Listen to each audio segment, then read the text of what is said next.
right, everybody, welcome back to another episode of Another Bourbon Show. Tonight we're drinking another bottle that's provided by Ryan. This is the last of a bunch of bottles that you sent us. And this is a cousin to something we drank a few weeks ago. Tonight we're going to be drinking Hudson Bright Lights, whereas a couple weeks ago we drank the Hudson Short Stack. So, yeah, you showed us the bottle. Tell us a little bit about the bottle, Ryan. Yeah, so I won't dig into the whole story like last time, but it's a New York whiskey. So I think they're famous for the baby bourbon. That was what kind of got their name on the map. But they have 4 or 5 different whiskeys now that are a little lower tier in price. And this is one of their 2 bourbons. So it's the Bright Lights Big Bourbon. A whiskey that's never one to shy away from the spotlight is their tagline for this. It's 46% alcohol, which I believe the short stack was as well. This is a 750 milliliter bottle. It's literally the same exact bottle, except it's not orange down here, right?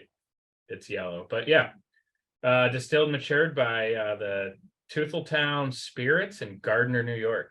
So, how much does a bottle like that run? Give or take. 35, 40 bucks. Okay. Yeah. Okay. All right. Steven, what do you think about that label? Well, I mean, I forget exactly what I gave the last one, but just cut and paste that here because like Ryan said, the only difference is the color, and then of course the name or whatever, which is kind of corny. But it does still have I remember what I said last time is that it has that same, subway line look or, playbill type thing. So New York Times, like a newsprint. New York Times newsprint. It's they more than most can get away with this kind of sparse design because it is all of those things that you think of when you think of New York, that Madison Avenue light, print. So I don't think that it's a bad label overall, but it is very sparse. And I think that if the bottle shape was less unique, I think this one would still get lost on the shelf because you're not necessarily thinking New York when you just see this label. I know that it says New York on it, but if you're just glancing across the labels and whatnot, I just don't know that it does a lot to stand out to you. So thematic, but not, it doesn't do itself too many favors, I would say. Now, what would you think if they were to make a bottle out of the Empire State Building? How would that look? Is this a hypothetical? Because the way you're saying it, I feel like they've done It's this. hypothetical. No, it's hypothetical. I mean, if they did I could see it as like a limited release, but that'd be a little leaning into it too much. I think it needs to be more of a subtle reference. Or they could do like if they did the Statue of Liberty or something like that. I feel like it would be a little too much, and it's like you're at that point, you're kind of like taking on ownership instead of pride of New York. It's just like we're gonna appoint ourselves the kind of our New York, Yeah. So would you say maybe a 6? Probably, yeah. With again a huge asterisk that I wouldn't give it an actual different rating than what I gave the last one. So if that happens to not be a 6, then go with whatever that white that out and put the actual score. But yeah, 6 sounds about right. I think it's okay. I can't really give it a bad score because it is fitting, and I think they gave the right amount of New York touch to it. But I just don't know that it's wise for them to. It's not that important to me that it's from New York, but whatever. Yeah. Who cares about the branding shit? I'm just talking about what they ended up doing. Okay. What were you saying, Ryan? By the way, 95% corn, 5% malted barley. Okay.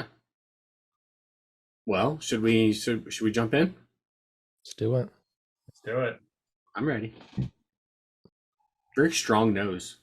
Yeah. Like strong alcohol, a lot of ethanol.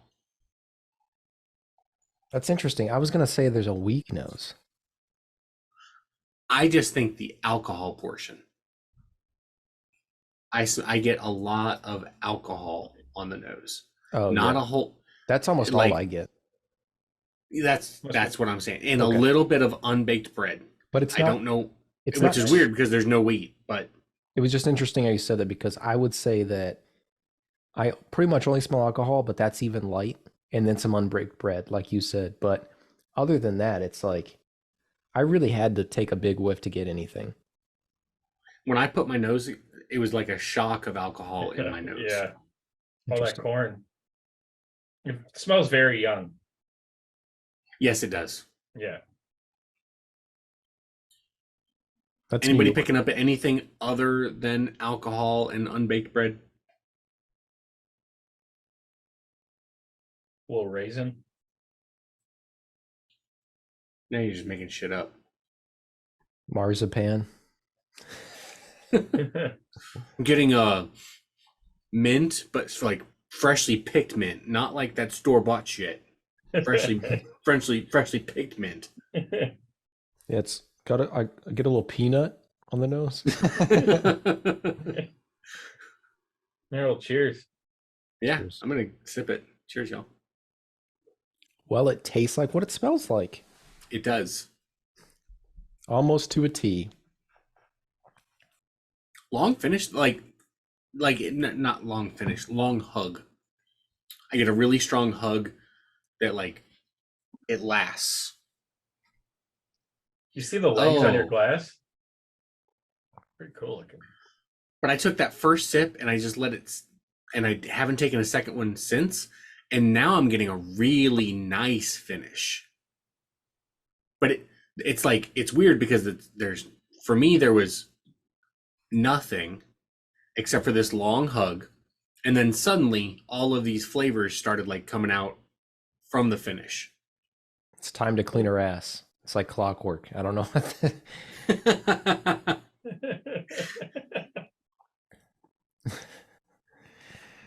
It's a little chocolate on the back end.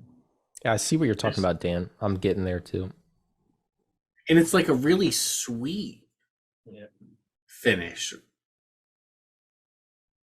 that I really enjoy.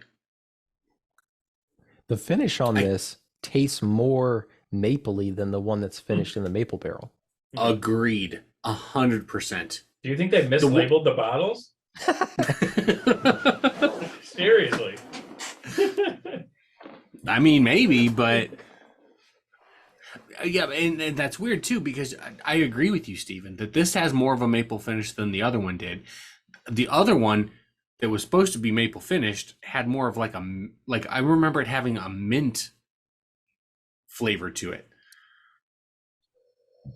This I get no mint, but I get maple. Even on like the immediate sip, I just took another sip now after a couple of big ones, and I feel like maybe it's just the flavors kind of rolling through, but I feel like there's more maple on the front end now too, or I'm just thinking about it. It's placebo. I don't know. It The does bottle have crazy says- long legs. It You're does, right, Brian. doesn't it? Yeah, it's crazy. Salted caramel is one of the tasting notes from them. I could see that. Rich vanilla and lightly salted caramel. And it shines brighter than the rest.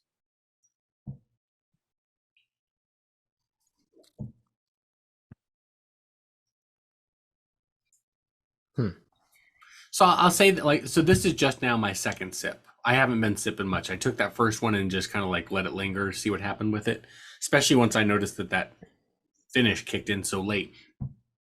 On my second sip, I'll say that it has a very clean taste to it. It feels very clean, very neat and tidy, if you would, but not a lot of flavor. Not a lot. Everything's really subtle with it on the palate.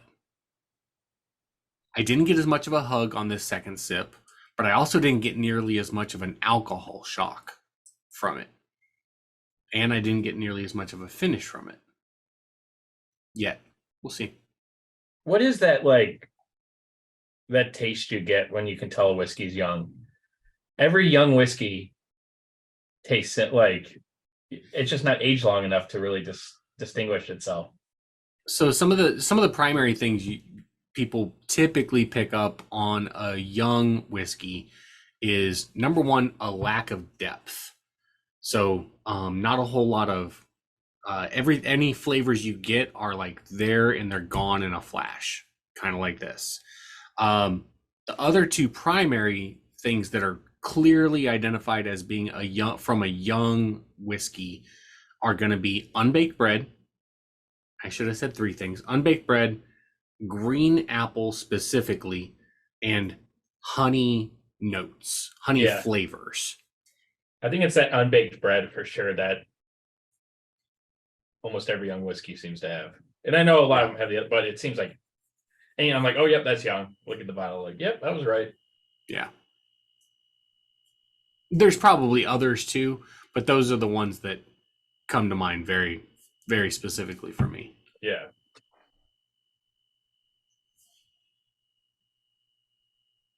I hear a weird feedback noise. Do you, Steven? Or am I crazy? I do hear that. It's not. There you go. It's off. It just went away. Did you mute It's our yourself? dryer. there? It's a I dryer. did. Or a washer or dryer, one or the other. Okay. Sorry. Deal with it. We need clean clothes. Shit, I need to do laundry. Well, what do you say we go ahead and rate it? Let's do it. Yeah. Ryan, let's hear from you Yeah. first. All right, I'll go first. I'm going to go with a 6.9, just a little bit over the last one. Its Nice. age really shows its age. You could tell it's young. I know it says in the bottle, age minimum of 3 years. It probably came out of the barrel 3 years on the dot. But it's got some good notes. It's a little more complex than I thought it would be. Drinking the last one, the short stack, you were hoping for those, the mapley finish and all that. And I think Steven said you get that from this one more than the other one. When it's 95% corn and 5% malted barley, you wouldn't really think that. But there was a little hint of decadence on the back end in those first couple of sips. And I really like that. And I wish it held that the entire time. But yeah, the more you drank it, the more flat it sort of tasted. And you didn't get those notes that you did right in the beginning of drinking it. But I still liked it. It's something I could sip on all night, and I don't think I'd get too drunk. So yeah, 6.9. All right. You want to go next or you want me to, Steven? I'll go next real quick because I don't have a ton to say about it. I really feel like it's in a similar ballpark for me in terms of overall enjoyment that the other one was. But I think there's a few more redeeming qualities that sets it apart to where I'm going to give it. The other one I gave a 4 point something. This one I'm going to give a 5 point something. I'm going to go with a 5.3. I think to me it's going to be in a similar range to like a Jim Beam White Label or like honestly a lot of like the Jim Beam line. It's like something I would reach for occasionally on a particular occasion. But because there's so many other good bottles out there, I just don't see myself ever getting to that. This is one of the few things I said like last time or the past couple times. I don't really mind if something's young, especially because the things that happen around it, if it has interesting characteristics outside of that, sometimes the flavor can even help it being young, I think. But with this one, it bothers me more that it's young. So it's stuck in the 5s for me, but that's still better than the 4s. So 5.3. I like that it tastes a little more like maple. So I'm going to go with just a flat 6.0. Much for the same reason that Steven gave it a 5.3. And that's that. So I ended up picking up a little bit of cinnamon on it. But there's just nothing unique about it. There's nothing distinct about it. There's nothing that 50 other bottles can't give me and potentially do better at it. So there's nothing about it that says pick me a second time. So because of that, it's just going to be a 6.0. It is enjoyable. It is pleasurable. There are some good flavors to it, but there's nothing about it that would make me grab that bottle off of my shelf and be like, I'm in the mood for this. Whereas with the short stack, I gave it a pretty pretty damn solid score, like a 7.8, I think we said. Yep. And part of that 7.8 is that it's so unique, right? Like, even if you don't love it the first time, it's interesting, it's unique, it's memorable. And if you want that flavor, you're not going to find it in very many other bottles. Whereas this one, I can find in literally 50 other bottles without even trying. So because of that, it's a 6.0 for me. And I'm giving it a 6.0 because it does taste fine. I just can't give it higher than that because there's no reason to give it a higher score than that. So 6.0 for me.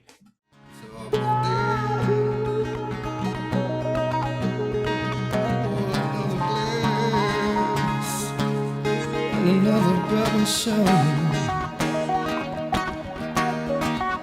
Another bourbon show. Another bourbon show.